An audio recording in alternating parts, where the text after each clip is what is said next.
Bonjour, on se retrouve aujourd'hui au rayon bûche. On est début novembre et donc on a installé tout en magasin. En réalité, ça fait depuis un moment qu'elles sont disponibles sur le site, mais en boutique, on avait encore Halloween qui devait juste passer. Comme c'est fini, on ne pense plus à se faire peur maintenant, mais on pense à quel dessert on va servir pour les fêtes de fin d'année. Regardons ensemble le type de moule que l'on a, non seulement dans leur modèle, mais surtout dans leur utilisation. Car principalement, quand on cherche un moule à bûche, il faut réfléchir si on veut faire une recette cuite ou avec une prise à froid. Je vais vous montrer un peu les différents types de moules qui existent, soit pour une option, soit pour l'autre. Commençons par les moules les plus simples, les moules en PVC. Ceux de chez Scrap Cooking, ceux de chez, et je vais mettre l'image ici, de chez Cerdelier. De quoi il s'agit? Il s'agit de formes en plastique que l'on va utiliser pour une prise à froid au congélateur. Ils sont semi-rigides, ils sont réutilisables, mais pas un nombre infini de fois. Quelques utilisations plus tard, ils vont forcément craquer à un endroit et devenir inutilisables. Ils sont pratiques parce qu'ils sont peu chers. Là, on a un moule à bûche et son insert pour 16 francs 90. Les premiers prix de chez Pâtis Décor, ils sont à 7,50, 7,90. C'est pratique si vous devez faire plusieurs desserts à la suite et que vous voulez conserver dans le moule, dans le congélateur. Ensuite, c'est une question de place, mais ça permet peut-être d'en avoir plusieurs et de ne pas s'inquiéter à devoir démouler d'avance. L'option suivante pour la prise à froid, c'est les gouttières en inox. Même principe, simplement un peu plus résistant et aussi à mettre une feuille redoïde dedans pour le démoulage, pour faciliter le démoulage. À noter que l'inox passe aussi au four, contrairement au PVC. Ensuite, il y a ce genre de moule de chez Silicomart.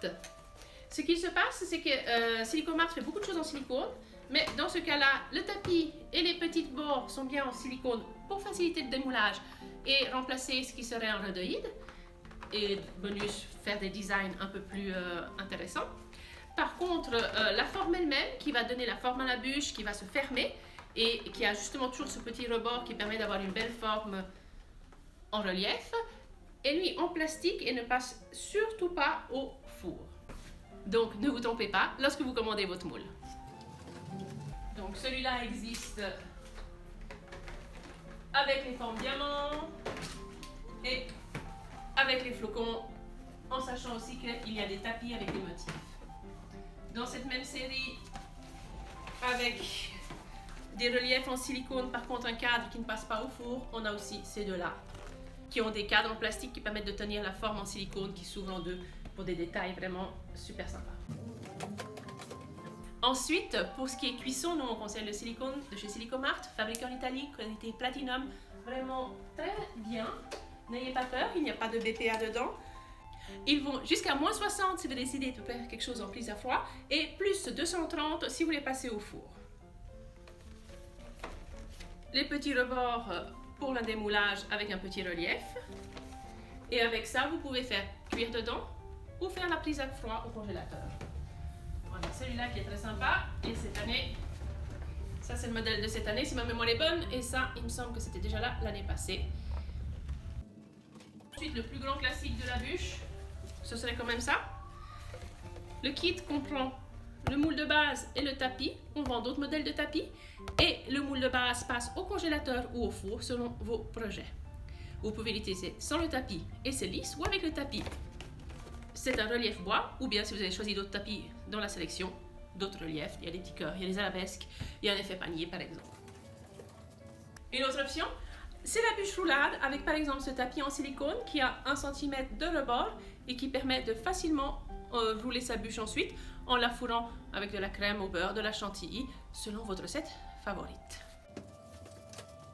On a donc vu les moules à bûche pour la cuisson, pour la prise à congélation, pour les deux options, en PVC pas cher, en inox, en silicone.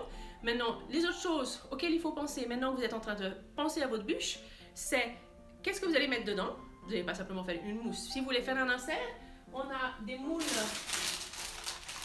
plus petits qui peuvent aller dedans. Vous les trouvez sous insert. Et idem en version silicone de chez Silicomart qui correspond au modèle de bûche standard et qui chez eux offre de tailles différentes pour vous donner le choix. Voilà, votre bûche est conceptualisée. vous avez l'idée de la mousse, des recettes que vous allez faire. Aussi, si vous voulez faire des inserts en gelée, des couches de génoise dedans, vous laissez vivre le cours à votre imagination. La finition, vous avez les choix. Je vais vous montrer des choses. Donc, le traditionnel, quand vous voyez cet effet-là, c'est ce qui s'appelle un spray velours. Vous en trouverez sur le site web. Il y a les finitions avec le glaçage miroir. Ça peut ressembler à ça, mais ça c'est plus peut-être une coque en chocolat. Je vous trouve un glaçage miroir. Donc voilà, ici c'est très bien. Donc, les glaçages miroirs, ou bien, entre autres pour la roulade, une finition à la pêche à douille avec une crème de votre choix, crème au beurre, crème au mascarpone, tout ce que vous pensez pourra convenir. N'hésitez pas, un peu avant les fêtes, de faire quelques petits essais pour ne pas être surpris au dernier moment. Si c'est une bûche avec prise à froid, n'oubliez pas que vous pouvez la faire d'avance. Vous la faites une semaine avant les fêtes. Le matin même, vous la sortez du congélateur, vous démoulez. Si c'est un spray velours, vous sprayez. Si c'est un glaçage miroir, vous glacez, vous faites les finitions. Vous la laissez tranquillement dans le frigo jusqu'au soir, 6 à 10 heures pour que ça dégèle tranquillement. Et ensuite, vous servez sans autre stress. Par contre, pour celle avec cuisson, il faut peut-être commencer le travail 24-48 heures avant et les finir le jour même, mais n'hésitez pas à décaler un peu pour que vous puissiez vous aussi profiter des fêtes. J'espère que cette brève présentation de l'assortiment vous aura été utile. N'hésitez pas à regarder ce qu'on a sur le site web. Je vous mets un petit extrait, on a un menu bûche quelque part. Si vous avez des questions, c'est dans les commentaires. Si vous voulez voir en magasin ce qu'on a, venez nous voir, on est à la Servette derrière la gare. Et sinon, à vos fiches recettes pour trouver ce qu'il vous faut pour la fête de fin d'année. Et on se retrouve bientôt en boutique ou en ligne.